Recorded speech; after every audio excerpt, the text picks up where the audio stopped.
All right, we're back with Ted Semprini of Players Sports Grill in San Marcos, California, or as they say in Boston, San Marcos. Yeah, let's say it right. I know it. So anyway, we were talking about the food and your inspiration for the menu. Obviously, you got a sports bar. You've got to cater to bar type food that's going to go with that atmosphere. Correct. But these are some of your homemade. I mean, you develop these, Yep. right? Absolutely. And so tell them about, just give them a flavor besides the wings, which I know is your go-to. Yep. What other kinds of things can they get here? Well, it's funny because when we took over here, being an Italian restaurant, it was a wood-fired pizza oven. It wasn't a fan of it. We had the brick oven in our other place, and we could fit up to 16 pizzas in there one time. And this one here is 3 pizzas at a time. So we have pizza parties where like, oh, it's going to be 15, and people don't understand. But the pizza that comes out of this oven is, I mean, again, I won't put it up against other people, but it is fantastic. Yeah, I'm kind of a pizza. Okay. From being from Chicago, being from yeah. Boston, pizza. Yeah. It's like your sports team, It is. right? Yep. Absolutely. So it is. so where was your? Let's take you back to Boston. You're growing up and you're doing your sports. Yep. Where did your family go? And So we had a place called Pizza One Substitute, okay, and then there was another one, believe it or not, called Pinocchio. And these guys would spin these 18 to 24-inch pies. While they're talking, you're not even looking at that thing flipping around, and next thing you know, the sausage on it, everything's going. And what I was trying to develop here, and it didn't go, our favorite place, Pinocchio, they would put the toppings on top of the sauce, and they put the cheese on top. So you look like you're eating a big cheese pizza until you bit into it, and then your sausages and pepperoni, whatever. wow, Unreal. So I tried it here. Californians want to see their toppings. there you go.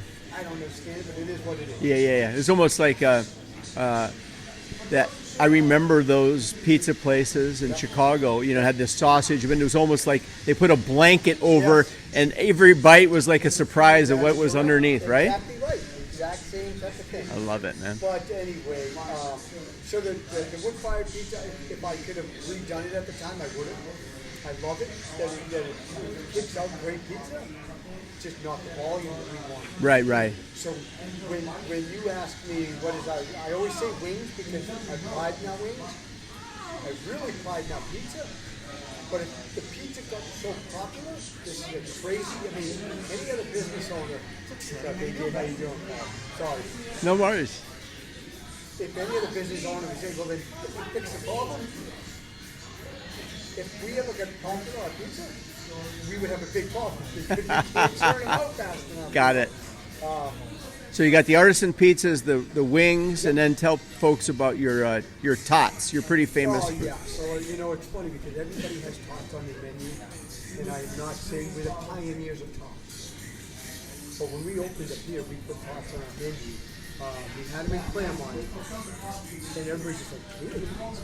What do you mean tater tots are on the menu?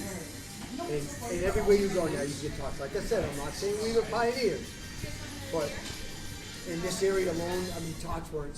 We don't know, we have kids. You put them in the oven, you bake them, and kids eat tots because once you put them in a deep fryer as opposed to an oven, it's a whole new ballgame. Okay, so that's You the just can't stop hopping, nice. And then we got creative. Let's put on some toppings. Buffalo wing tots. We call them tacos, which is nachos with instead of chips, it's potatoes. Baked potatoes. So instead of a baked potato, it's tots. Love it. So things like that. Just get creative. Love it. And then do you have anything for the the full-figured guys that are trying to maybe watch what they eat? Do you have any? I tell them to go over to Tabby Sushi. No, our salads, and it's funny you say that. The people who are looking to, not have that, we do have salad. Our biggest downfall is it's so big that it's a meal. It's bigger than a meal, and people bring it back, and then they're saying, well, now they've got to know that, so they get half salads because you put a salad in the fridge, you're not going to eat it that same night or the next day. You open it up, and it's brown or wilted. Yeah. So, but our salads are great. You know what I mean? Nice. So yeah, so we do have that side. But again, we throw so much stuff on it that whether you want to call it healthy or not, that's up to you. I love it, man. I love it. So that's cool. And now let's talk about a little bit about. So let's fast forward. So you opened in 2011, and then finally Correct. got going, and then of course 3 years ago we get COVID, right? So obviously, in what one of the big reasons I started the show really was to kind of give restaurants a boost after what I called like just an unusual No, it's great. set of circumstances, both in terms of this disease we were fighting, and then every governor handled it differently, and I think that California was under some undue pressure. But you can speak to that more about a little bit about. Where do you want me to start? Yeah. I mean, just how did you overcome? I mean, because let's face it, you had to do something different. Correct. So, so for us, I'm going to back up if you don't mind. 18 months Sure. before COVID hits. Tuesday night, and that's our busiest night of the week, believe it or not. So we have the college kids. We cater to them. It's college night. We're crazy busy. A city pipe bursts behind the wall. We had 59,000 gallons of water. It could have gone in any direction. It comes through my wall. We have 9 inches of water in less than 15 minutes in the whole entire route. I get a call from my son. I race down the hill. By the time I get here, the whole parking lot is flooded. That's how much water. Nobody had called, nobody in here, that is what it is, had thought to call 911 or whatever. So I call the fire department, I call the sheriff's department. Fire department rushes down, shuts the water off. I've got mud, water, anyway. 7 weeks later, 7 weeks, we were shut down for 7 weeks.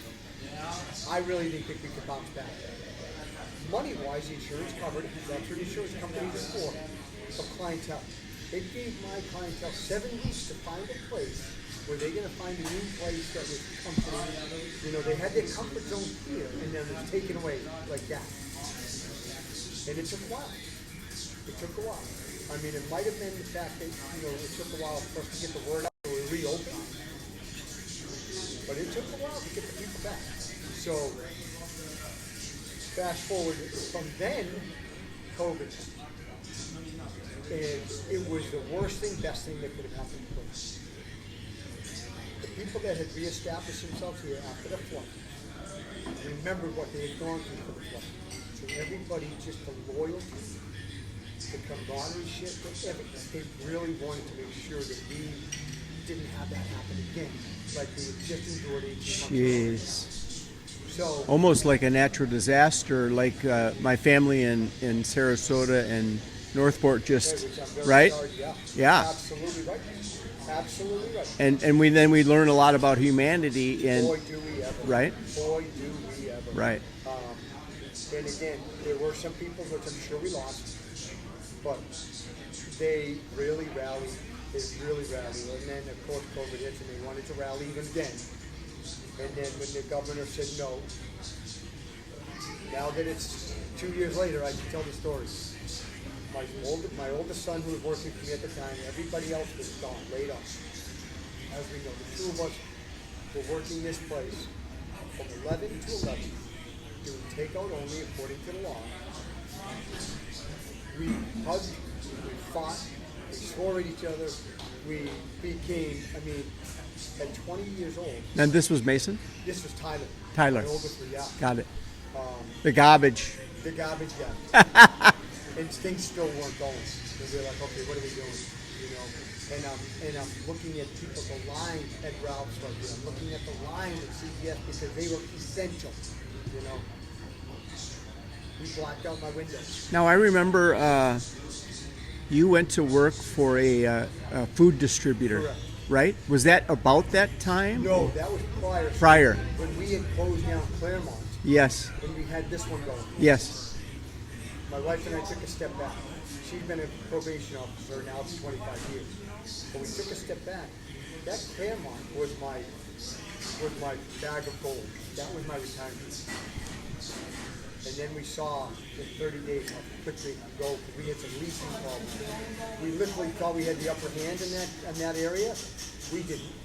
And we found out quickly we had 30 days to vacate. After 14 years, we were forced out. Wow. So we virtually knew, God forbid, something happened here.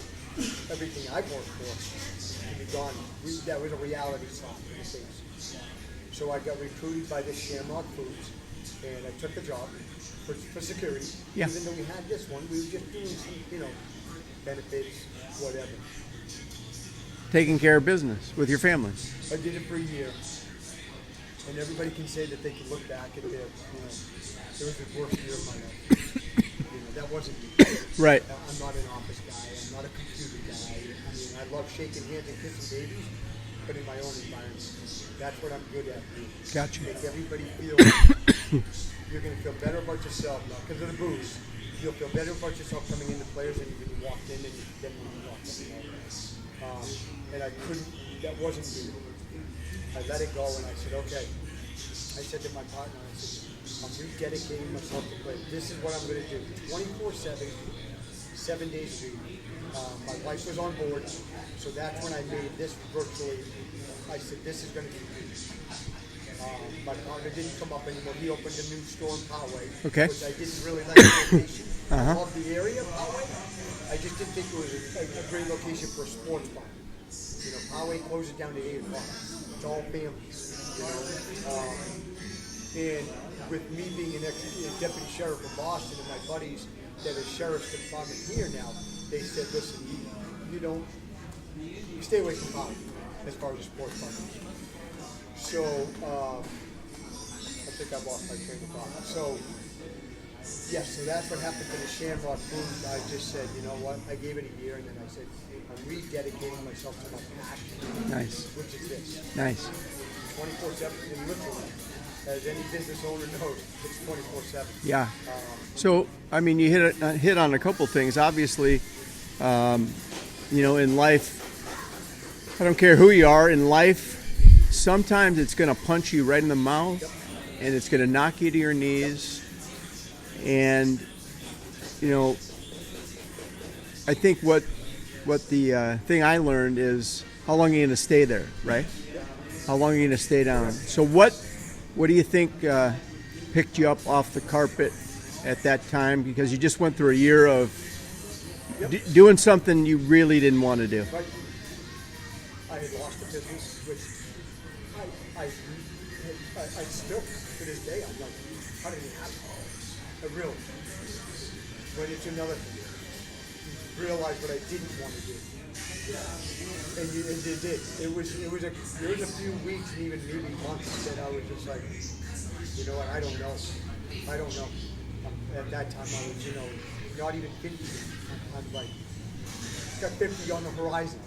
We all know. Right? It's like, okay, I'm going to be 50. I just lost the business. I took this job because I thought, I was like, whoa, it's spinning. My partner opens a new place in Poway that he dedicates himself to this, and he wasn't coming here. I was just like, wow, this really could be Claremont if I don't grab this and just say, okay, give me your all, and if your all isn't enough, it is what it is. I gave it my all, and fortunately, it was enough, and then some. Kind of humbling, huh? It was very humbling. Yeah. And again, my wife, we've been together 30 years, and without her support and her being behind me and saying, let's go and do what you have to do, and I'll take care of this. And there's a woman working a full-time job at the courthouse. Now tell me about, it's Laura? Laura, yep. Tell me about how you met Laura, and doesn't that take us to how you got here in the first place, right? Correct. Okay. Correct. So, again, I was a deputy in Boston, and I moved out here in August of '92. I had two of my closest friends that moved out here prior to me. And this is before cell phones. Every day, I'd get home from work. What are you doing?